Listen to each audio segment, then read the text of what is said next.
Peuple du Burkina Faso, camarades combattants pour la liberté, pour la paix et l'indépendance réelle. C'est un plaisir pour moi et un honneur de m'adresser à vous en ce jour mémorable, marquant donc le 63e anniversaire de la proclamation de l'indépendance de notre chère patrie, le Burkina Faso. Mais avant tout propos, permettez-moi de rendre grâce à Dieu Tout-Puissant qui nous a permis aujourd'hui de pouvoir nous tenir ici et nous adresser à la nation entière. Permettez-moi également de rendre donc un hommage à tous ces combattants qui bravent vents et marées et qui nous permettent de survivre. Permettez-moi de rendre un hommage à tous ceux qui ont perdu la vie dans ce combat. Tous ceux qui sont aujourd'hui sur les lits d'hôpitaux et qui cherchent à recouvrer la santé, nous prions Dieu qu'il leur accorde meilleure santé. Et que ceux, les êtres chers que nous avons perdus, nous prions Dieu également que la terre libre du Burkina Faso leur soit légère. Camarades, permettez-moi une fois de plus de rendre hommage à tous ces fils et filles du Burkina Faso restés à l'arrière, qui ne ménagent aucun effort pour permettre à ceux qui sont au front de pouvoir se battre. Tous ceux qui contribuent à l'effort de guerre, tous ceux qui sont engagés, qui prient jour et nuit pour que la paix puisse revenir au Burkina Faso. J'irai aussi mettre en garde les valets locaux de l'impérialisme qui sont à l'arrière, ici avec nous, à l'intérieur du pays comme à l'extérieur, de changer de fusil d'épaule. Parce qu'il est temps qu'on arrête et qu'on puisse voir dans la même direction et agir pour que le Burkina puisse recouvrer la paix. Nous n'allons plus dérouler le tapis rouge à ces valets locaux parce qu'il y a un temps à toute chose. Il y a de cela plusieurs années, le Burkina Faso connaît sa page la plus sombre de l'histoire. De quoi s'agit-il? Ce terrorisme qui nous est imposé, qui nous endeuille et qui nous empêche de vivre n'est qu'une manifestation violente de l'impérialisme. Ces impérialistes, en plus de piller nos États, en plus de nous spolier, à travers les valeurs locaux qu'ils ont mis à la tête de nos États, États d'ailleurs qu'ils considèrent comme étant leur sous-préfecture, aujourd'hui a atteint son paroxysme en nous envoyant une horde de criminels qui tuent hommes, femmes et enfants. Nous supposons que c'est l'apogée de l'impérialisme et du néocolonialisme. Le vaillant peuple de Burkina Faso va les accompagner dans le déclin. Il y a un an de cela, nous nous sommes offusqués et nous nous sommes révoltés contre la manière de mener cette guerre. Le peuple nous a confié une mission. Nous ne doutons aucunement de notre peuple, de sa vaillance, de sa résilience. Ce peuple qui n'abdique jamais, qui n'abandonne pas, qui fait face à l'adversité. Nous avons décidé, en toute âme et conscience, de prendre la destinée de cette patrie et de mener la guerre. Parce que la guerre pourrait durer si jamais on ne la menait pas. En témoignent ces cellules dormantes qui se sont subitement réveillées lorsque nous avons décidé d'enclencher le combat. Ces derniers jours, vous avez pu remarquer l'intensité de la bataille qui nous reconforte dans notre thèse qu'il y avait plusieurs cellules dormantes qui devraient entretenir cette guerre pendant des décennies et des décennies.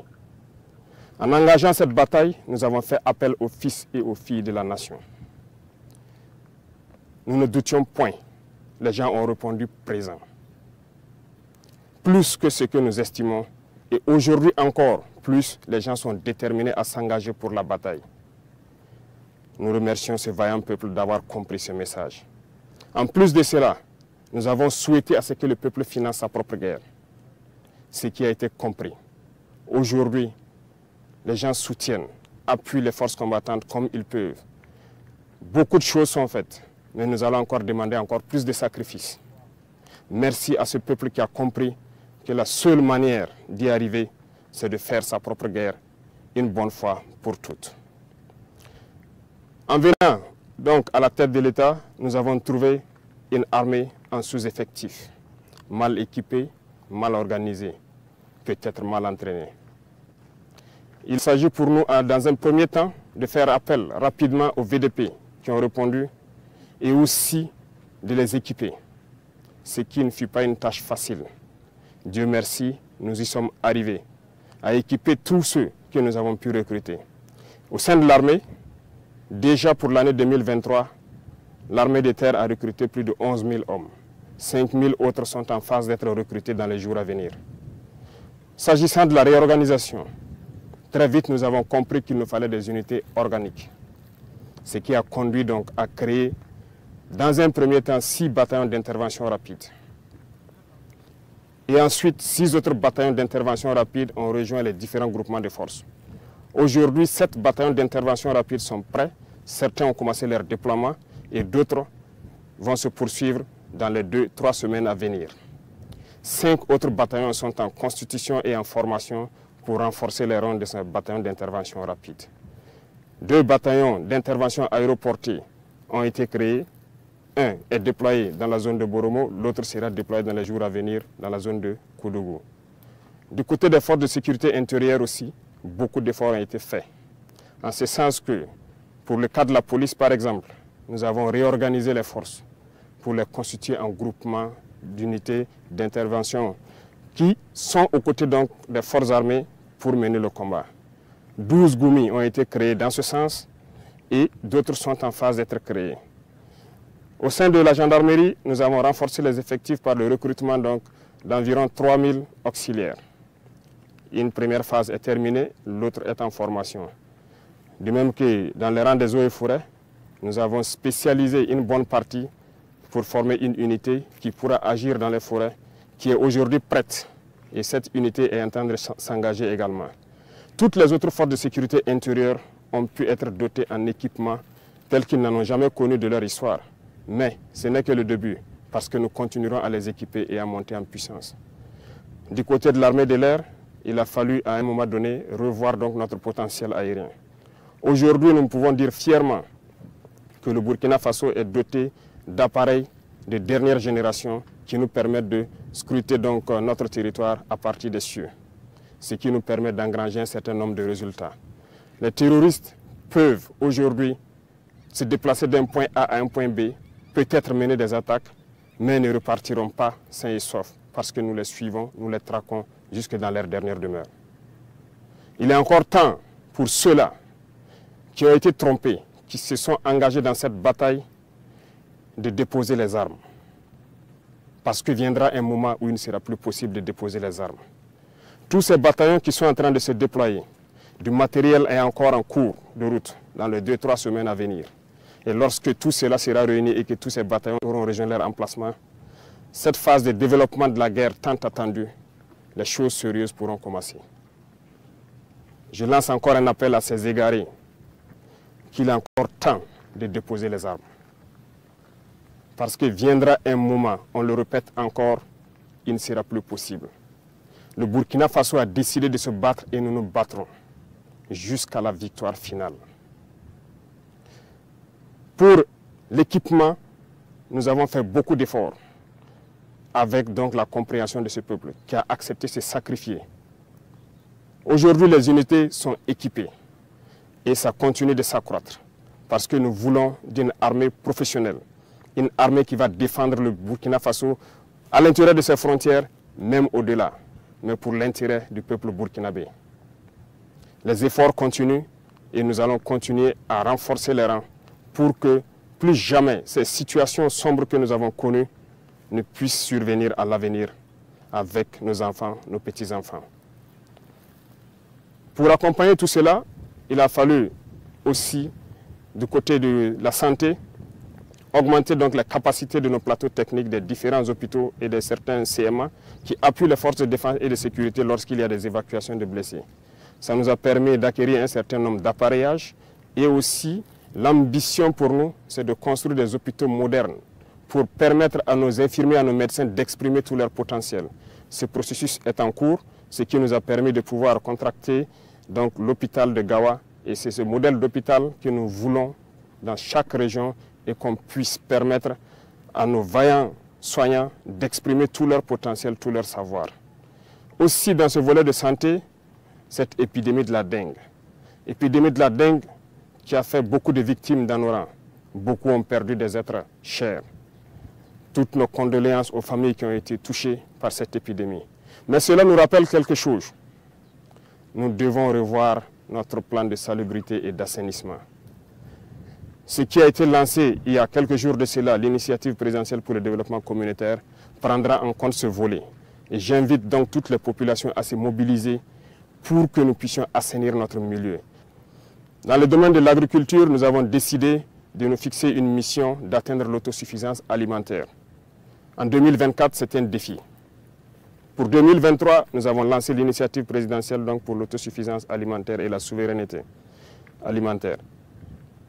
Il s'agit pour nous d'emblaver un certain nombre de superficies, de donner des intrants à des producteurs, des semences améliorées produites donc par nos chercheurs sur place. Ce qui, aujourd'hui, on peut dire est une satisfaction parce que les résultats sont au-delà de ce que nous avions espéré. Ce qui témoigne encore que nous avons de bonnes terres, nous avons de braves hommes qui savent donc travailler la terre et nourrir les Burkinabés. Ça nous encourage à lancer un autre défi pour 2024. Des engins tels que des tracteurs ont été commandés dans le cadre de l'initiative. Les chercheurs ont été renforcés et on continue de les renforcer pour trouver les semences adéquates. Et aussi ce qui nous a conduit à ouvrir l'usine de Coupéla en août dernier pour fabriquer les intrants sur place. L'engrais est produit et pour pouvoir baisser le coût de l'engrais au profit donc de nos producteurs. Dans le même sens, il y a donc l'offensive agricole qui a été lancée par le ministère de l'Agriculture récemment et ça se poursuit dans toutes les régions du Burkina Faso. J'invite donc les populations des différents villages à s'impliquer, à aménager tout ce qui est bas-fond, toutes les terres cultivables. Et nous mettrons tout en œuvre pour les accompagner pour qu'on puisse produire au maximum dans cette saison qui arrive. La contre-saison est également lancée dans les points où il y a des eaux de surface. Et l'accompagnement est fait à travers donc des semences améliorées produites par nos chercheurs d'un certain nombre de spéculations qui ont déjà été dotées à certains producteurs. On ne pourra pas parler d'agriculture sans parler donc du développement de l'agroalimentaire. Nous sommes en train d'encourager actuellement donc tous nos importateurs et tous nos opérateurs économiques à se lancer dans la production, dans la transformation. Beaucoup d'usines verront le jour pour que un certain nombre de produits alimentaires soient produits au Burkina, transformés au Burkina et consommés au Burkina Faso. Et pourquoi pas exporter. C'est un défi que nous nous sommes lancés et nous comptons sur cette brave population pour nous accompagner à pouvoir réaliser ces défis. C'est en ce sens que nous pourrons donner beaucoup d'emplois donc à des jeunes qui sont formés, qui malheureusement n'arrivent pas à exprimer leur talent parce qu'il n'y a pas d'espace qui leur est offert. Dans le même sens, le ministère de la Jeunesse a été instruit de mettre un accent sur la formation professionnelle. Cette mutation est en cours en fédérant donc toutes les écoles et tous les centres de formation professionnelle pour que nous ayons une meilleure vue de la formation donnée et de ce dont nous avons besoin pour le développement de notre chère patrie. Camarades, parlant donc du développement du commerce, et comme vous l'avez suivi la dernière fois, il s'est agi pour nous de faire donc une analyse de notre situation économique. Et à l'issue de cette analyse, nous nous sommes rendus compte qu'il fallait prendre un certain nombre de mesures. Et nous avons dit à compter de janvier, un certain nombre de mesures seront prises. Pas pour mettre la pression ou pour empêcher certains d'exercer leurs fonctions, mais c'est pour le bonheur du Burkina Faso. Il faut que nous créions la richesse, que nous puissions employer nos jeunes. C'est dans ce sens que nous allons développer le commerce interne. Nos commerçants qui quittent les villes vers les campagnes, nous allons encourager à ce que ces produits qui partent vers nos campagnes soient produits au Burkina Faso. Donc, nous invitons tout un chacun à prendre cette donnée et à mûrir les projets nécessaires pour que, en 2024, nous puissions donc atteindre cet objectif-là. Sur le volet donc de la coopération, un bon nombre de partenaires ont refusé de nous accompagner, de nous aider à acquérir le minimum d'équipements. Jusqu'au jour d'aujourd'hui, certains équipements dont nous avons payé des avances auprès de certains pays qui sont favorables à nous les livrer, les licences ont été bloquées par d'autres États impérialistes qui n'ont aucun intérêt à ce que nous puissions évoluer dans notre guerre. Par contre, plusieurs autres États ont accepté d'ouvrir leurs portes. C'est le lieu pour moi donc de les saluer et de les remercier pour leur engagement aux côtés du Burkina Faso dans cette lutte. Ici en Afrique, nous avons jugé nécessaire de nous mettre ensemble, surtout au Sahel. Parce que nous ne pourrons rien faire sans union. Ce qui a mené donc à la création de l'Alliance des États du Sahel. Une alliance de défense a priori, mais qui évoluera vers une alliance économique et bien plus. L'AES est un espace qui est aujourd'hui victime de terrorisme barbare, violent. Mais aujourd'hui, nous avons compris et les peuples ont compris qu'il faille s'unir. Et nous invitons tous les autres Africains, tous ces peuples brimés, à pouvoir s'unir pour faire face à l'adversité. Nous défendrons l'espace de l'AES comme si nous défendons nos propres terres ici. Parce que nous avons décidé de nous unir avec nos pays frères du Mali, du Niger, pour en faire de nos espaces un seul espace. Aller et venir, commercer et défendre, ramener la paix, la prospérité, la sécurité. Parce que nos peuples ont droit au bonheur. L'Eldorado dont nos peuples rêvent, nous pouvons le créer ici. Et nous avons confiance en ce peuple. M'adressant donc aux travailleurs qui ont déjà consenti beaucoup d'efforts pour le Burkina Faso, je vais encore vous demander plus d'efforts en 2024. Il y aura certaines mesures qui seront prises pour encore accentuer sur la contribution à l'effort de guerre. Ça va toucher les travailleurs du public et du privé et aussi les entreprises sur leur intérêt brut. Le taux sera fixé, mais cela doit nous permettre de pouvoir augmenter premièrement la prime de nos vaillants VDP d'au moins 35% et aussi de les assurer une certaine assurance vie, de sorte que lorsqu'ils sont blessés ou lorsqu'ils tombent au champ d'honneur, que la prise en charge soit meilleure que ce que nous connaissons. Donc, il y aura plus de sacrifices qui doivent être consentis à l'endroit donc de ces vaillantes populations qui ont accepté de répondre et qui se battent jour et nuit sur le terrain. C'est le lieu pour moi de leur rendre encore hommage pour leur contribution, pour leur accompagnement donc des différentes forces sur le terrain. Merci à vous. Je ne saurais terminer mon propos sans remercier toutes ces forces combattantes qui se battent sur le terrain jour et nuit pour que nous, à l'arrière, nous puissions vaquer à nos occupations. Remercier donc tous ces travailleurs, commerçants, paysans et éleveurs qui se battent aussi et qui contribuent à ce que nous puissions mener cette guerre et libérer nos terres. Vive le Burkina Faso, la patrie ou la mort, nous vaincrons.